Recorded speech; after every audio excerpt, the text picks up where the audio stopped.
Billions of people celebrate Christmas every year as a time to commemorate the birth of Jesus Christ. People all over the world bring evergreen trees into their homes. They decorate them with silver and gold. Cities decorate their streets with Christmas lights, and local merchants fill their shelves with extra merchandise, anticipating the rush of holiday shoppers.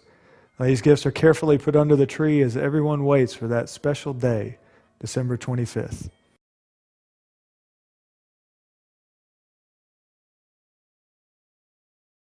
الشخصية دي عشان ما أحيركوش كتير، هي شخصية بابا نويل اللي هو سانتا كلوز.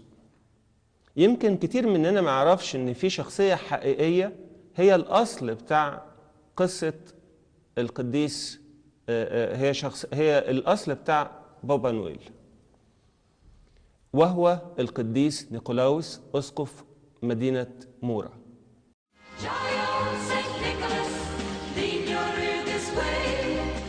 It's the season of Santa Claus, and it seems he's everywhere. Children anxiously await the arrival of Santa, who is, of course, bearing gifts. But some Christians are worried that most of those children, and their parents as well, don't know who jolly old St. Nicholas really was. St. Nicholas was a real person, not a fairy, not someone who's flying through the sky and with reindeer, but an actual person who lived and worked and died and had a full life. He had a Christian life because he was actually a bishop, a pastor. القديس نيقولاوس أو سانتا كلوز أو بابا نويل. هو أصلا اسمه القديس نيقولاوس، اتولد في مدينة اسمها مورا أو ميرا جنوب تركيا، وهو من أصل يوناني أصلا، وكانت والده ووالدته ما بيجيبوش أطفال، وبعد كده صلوا كتير لربنا فربنا اداهم القديس. وهو اتربى تربية حلوة قوي وعاش في مخافة ربنا، وبعدين راح الدير واترسم راهب وقسيس وهو عنده 19 سنة. There are numerous tales of Nicholas doing good deeds, performing miracles, calming the seas, stopping famine, and rescuing children. Separating truth from myth can be difficult. My guess is that some of the fanciful stories that have moved into the realm of legend and miracle had their roots in very concrete acts of very real kindness and generosity. القصة بتاعت بابا نويل اللي هو كان بيجي ويحط الهدايا جنب الدفاية، والأولاد بيصحوا في عيد الميلاد يلاقوا الهدايا والحاجات دي كلها، دي ليها أصل. القديس نيقولاوس ده كان أسقف لمدينة مور زي ما أنا قلت، مورا، والبلد دي كان فيها راجل عنده 3 بنات، كان غني وافتقر وعايز يجوز ال3 بنات وما كانش عنده فلوس عشان يجوز ال3 بنات. كلنا عارفين القصة دي، ان هو ساعد الراجل ده بان هو يحط كيس فيه فلوس في قدام الباب لغاية ما جوز ال3 بنات، والراجل اكتشف ان هو القديس نيقولاوس في الاخر. القصة دي بقى نسجت عند كتير من الناس فكرة الزائر للفقراء اللي بيدي سعادة، ودي الفكرة بتاعت بابا نويل. اولا لفظ نويل ده لفظ فرنساوي معناه اب الميلاد، نويل دي كلمة معناها اب الميلاد، لكن لان عيد الميلاد كل الاطفال بتنتظر هدايا، فاصبح مين اللي هيجيب هدايا للفقراء؟ فالقصة بتاعت القديس نيقولاوس ادت الايحاء ان في قديس بيجي او في شخص بيجي معاه كده الهدايا علشان يرميها في ليلة عيد الميلاد الصبح، يشوفوها الأطفال فيقولوا زي ما القديس نيقولاوس كان عمل مع العيلة دي بيعمل مع كل بتوع الأطفال اللي مستنيين هدايا الميلاد. لكن اللي نسج الأساطير والقصص دي كلها بقى هم فنانين وشعراء. يعني هو أصلا ما كانش بيلبس اللبس الأحمر ده والشريط الأبيض والشوز الأسود اللميع ده، وما كانش بيشيل فوق كتفه الكلام اللي انتوا بيترسم ده. أما الشكل المميز لبابا نويل والذي يتكون من ردائه الأحمر الشهير ولحيته الناصعة البياض وحذائه الأسود اللامع، فيقال إنها خرجت للعالم مع رسام الكاريكاتير توماس نيست الذي ابتدع هذا الشكل لشخصيته في القرن التاسع عشر. وعمل الحكاية دي سنة 1881. يعني بابا نويل ده اختراع الصورة دي، اختراع توماس نيست. لكن واحد تاني كتب عنه قصيدة اسمها زائر محبب ليلة عيد الميلاد. ده شاعر أمريكاني اسمه كلارك موريس. 1823 هو كتب قصيدة عن زائر محبب ليلة عيد الميلاد، اللي منها لما توماس نيست قرأ القصيدة دي رسم كاريكاتير بتاع بابا نويل. طبعا معلوم أن جهة ما في المسيحية تحتفل في يناير السادس منه، وجهة أخرى تحتفل في 25 من ديسمبر، وهم يحتفلون جميعا في الحضارة المعاصرة بليلة رأس السنة الميلادية. جعلوا يناير أول الشهور. هذا كله يدل على أن هذا ليس في معتقدهم الحق، وإنما هو شيء ابتدعوه في دينهم.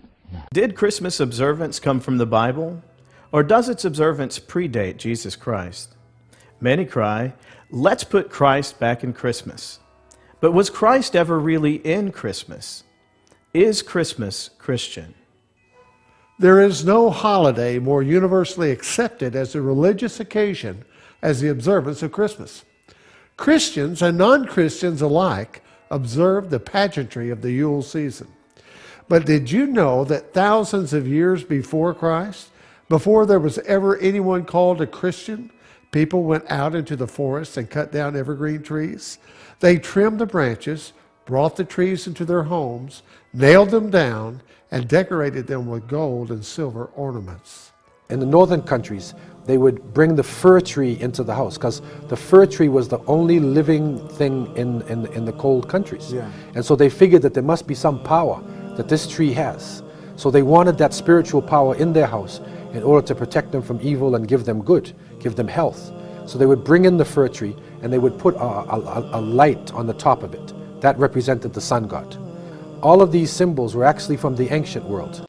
Hi, I'm Pastor Robert Scott. That is a shocking title, isn't it? Jesus hates Christmas. But you know, the world is turned upside down. Before, years ago, people would be surprised if the world was round. They thought the world was flat. Well, Satan has turned the whole Christian world upside down with deception. And I know it sounds strange to say that Jesus hates Christmas, but he does. Because he was not born on December 25th. He wasn't born in the wintertime. He was born in September. He was born at the Feast of Trumpets, which you're celebrating this year on the 17th of the month of September. عيسى عليه السلام لم يولد تحت الصبة. قالت وهزي إليك بجذع النخلة. فكونك تحمل هذه في إشارة على أنه ولد تحت، هو تكذيب للقرآن. القرآن يقول هزي إليك بجذع النخلة. هذه واحدة. والنخل إنما يأتي ثماره فوقاش أكتوبر سبتمبر، وهم يحتفلوا به فوقاش تولد في ديسمبر. إذن هذا تكذيب، إذن هذا كله تكذيب. ما كان لا تاريخ، لم يجتمعوا لا على تاريخ ولا على مكان الولادة ولا على زمان الولادة، إنما هو تخرصات وظنون، وإن الظن لا يغني من الحق شيء. Why do we find ourselves following such customs? How can a festival which predates Christ be Christian? All right, stupid question. If you had to explain to a complete stranger, if they were looking in, they saw the Christmas tree in the house, what's that about? What would you say? I'd say it's about our Lord and Savior Jesus Christ. Okay, and then how does that relate to his birth? No, I really don't know. Do you have the house decorated up? Yes, sir. If you had to explain to a total stranger who'd never seen Christmas, where's the Christmas tree come from? What would you say? It comes from England, I think. And what has that got to do with Christ, do you know? I don't know. Maybe evergreen tree lives forever. Okay, let's say somebody's from another culture and they'd never seen a Christmas tree. Could you tell them where that came from? A Christmas tree farm? Right, but I'm saying, where'd the tradition come from? If you were explaining to them, this is what we do on Christmas, why do we do that? To celebrate the birth of Jesus. And then how does that relate to his birth? I'm not real sure. The 12 days of Christmas, do you know how that relates to the birth of Jesus? No. I've got a question. If you had to explain to a complete stranger, somebody that never knew the custom, where's the Christmas tree come from? What would you say? Christ. And how did that come through Christ? I mean, if let's say we're multicultural and somebody came from another culture, they're like, what is the Christmas tree all about? How did that come from him? It's through Christ. Let's stop and think for a moment. Very few of us ever reflect on why we believe what we do, why we follow the customs we do. We rarely examine the origins of those customs. And sometimes when we do, we're surprised. We still often think it doesn't really matter because, after all, everyone else is doing it. But the Bible makes it painfully clear that the many have always been outside the will of God. Why do Christians observe a festival that predates Christ? Why are these things part of modern Christianity today? And where did they really come from? Christmas and Easter, though the greatest festivals in the Christian calendar, are celebrated with customs that originated in superstition and heathen rites hundreds of years before Christ was born. Even the dates owe more to pagan practices than to the birth and resurrection of Jesus. It was not until the 4th century that December 25th was fixed arbitrarily as the anniversary of the Nativity, because the pagan festivals from which so many Christian customs spring were held around that time. Although Christianity has swept the world in a relatively short time, the missionaries faced an uphill task. The pagans were reluctant to give up their false gods and ancient practices. So the missionaries, unable to convert them easily to an entirely new code of worship, did the next best thing. They took the pagan festivals as they were and gradually grafted the observances of the new faith onto these festivals and the rites and customs surrounding them. December 25th was not called Christmas until the 9th century. Until then, it had been the midwinter feast, a combination of the Norse Yule festival and the Roman Saturnalia, both of which took place in late December. Reader's Digest. Although the celebration lasted for 12 days, the chief day was December 25th. All this took place annually long before the birth of Jesus Christ. Jesus was not the central focus of this festival. In fact, he was not in it at all. Islam are made to believe through the lips of the Holy Prophet Muhammad that Hazrat Isa Jesus Christ, was one of the mightiest messengers of God. But we are in conflict with regards to his birthday. If we only knew the date of his birth, we would also celebrate his birthday, like we say Miladul Nabi. We'll have Miladul Masih. We'll have the birthday of Jesus. But when was he born? They tell us 25th of December. Christmas Day, 25th of December. But he was not born on the 25th of December. Today the Christians have come to realize, the learned men of Christendom, that he was not born on the 25th of December. This 25th of December is the date of the birth of the pagan sun gods. Not the Son of God. Son of God in inverted commas. Not the Son of God, but the sun god. What it means? You see, you people here, this is the northern hemisphere. I come from the south. This is the northern hemisphere. And as winter approaches, December, it gets colder and colder here for you people. And as December 20th, 21st, 22nd, 23rd, the primitive man, he could sense day by day, they can see the sun in the distance. Far away, it's going east to west, further and further away, and it's getting colder and colder. So they personify that the devil is eating up the sun. So they start beating drums and start offering prayers that the sun may not be swallowed up, because if it gets swallowed up, they'll be finished for good. 24th of December, the equinox. And now you see the 25th. Those primitive people in the northern hemisphere, they could sense the variation in temperature day by day. 25th, they can see the sun coming back into its own. In other words, the sun has now come out supreme. It has not been, the devil didn't swallow up the sun. It's coming back. So that is the date of the birth of the sun god. Sun god, the sun has come back into its own. They celebrated Christmas. Birth of, not Jesus Christ, the birth of the sun god, Baal, Horus, Apollo, Astarte, all these were the sun gods worshipped in the Mediterranean region, and their birthday was the 25th of December. So when the people became Christianized under Constantine, they accepted that birthday of the sun as the birth of the Son of God, in inverted commas. So it is not the birthday of Jesus. Saturn was worshipped as the god of seed and sowing and was honored December 17th through the 23rd. So where did we get December 25th?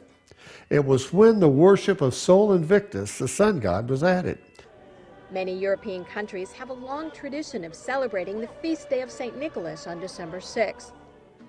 Then St. Nicholas evolved into Santa Claus and got all tied up with Christmas.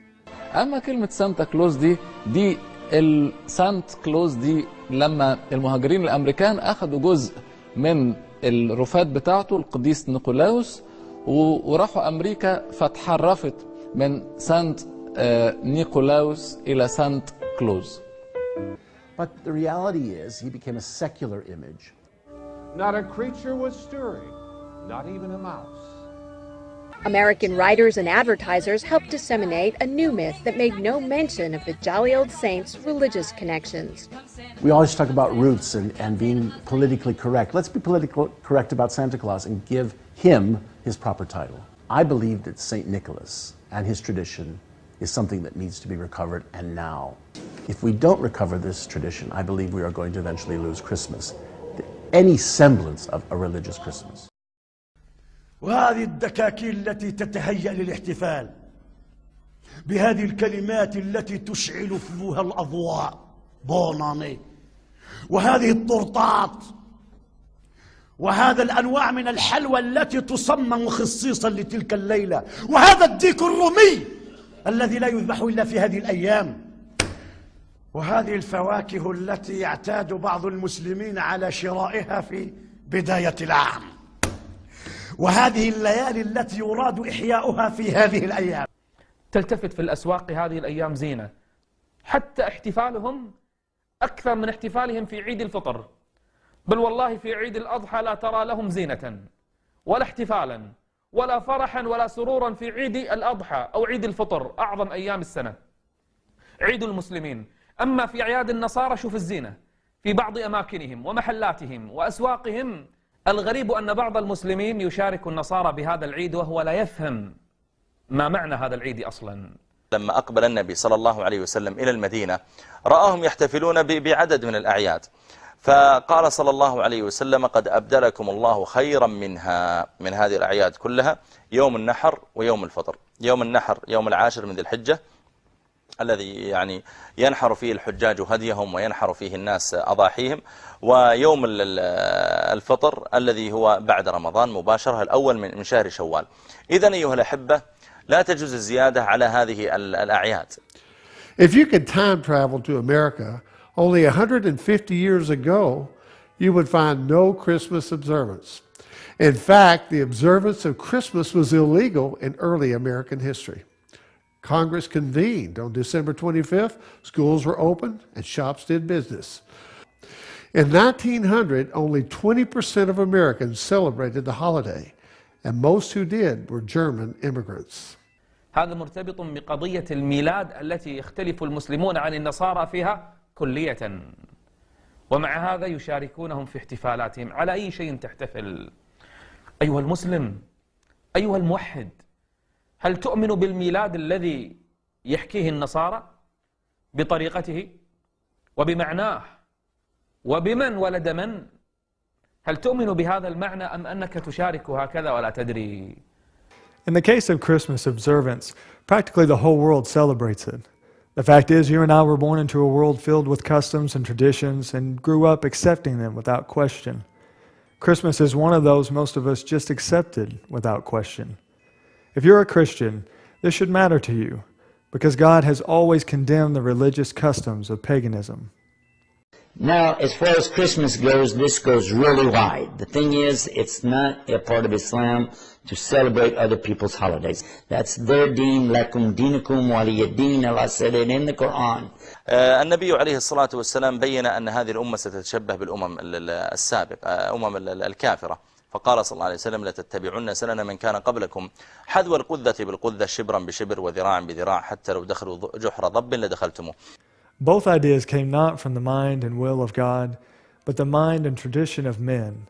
Neither were following God's way, neither were following God's commandments regarding how He wants to be worshipped. There are many things which seem right, but are not. It is not true that Jesus was born on December 25th. It is not true that the early church observed Christmas. It is not true that the evergreen tree has anything to do with Christ. It is not true that a jolly old elf named Santa is a harmless notion. And it is true that Christmas and its customs have pagan roots which honor pagan gods. No one can worship or serve God in a lie. One thing is certain, God must be worshipped in truth. أعياد حتى صار عيد الفطر وعيد الأضحى ما له طعم، خلاص ما نحن كل يوم محتفلين بعيد، ما صار له طعم. هذا في الحقيقة فيه نوع تشبه بالكفار. عندهم أعياد 3 4 أعياد 5 أعياد في السنة، إلى أن صار العيد الحقيقي ليس له يعني ذاك التأثير، فالأصل أن لا يحصل احتفال. We presented no personal interpretations, but have simply unveiled what is recorded in history. Perhaps you're among the billions who've never questioned the observance of Christmas and the customs associated with it. But with knowledge comes responsibility. We've done our part in exposing this lie. Now it's up to you what to do with the truth. Consider carefully, because ultimately, those who do not love the truth will perish. We copy other people's religion far too much. Let's try to avoid following other people's religion. We have a beautiful one of our own. Why don't we learn what we have and apply that? Isn't that a good idea? I'm going to actually put that into practice in my own life and try to think about that.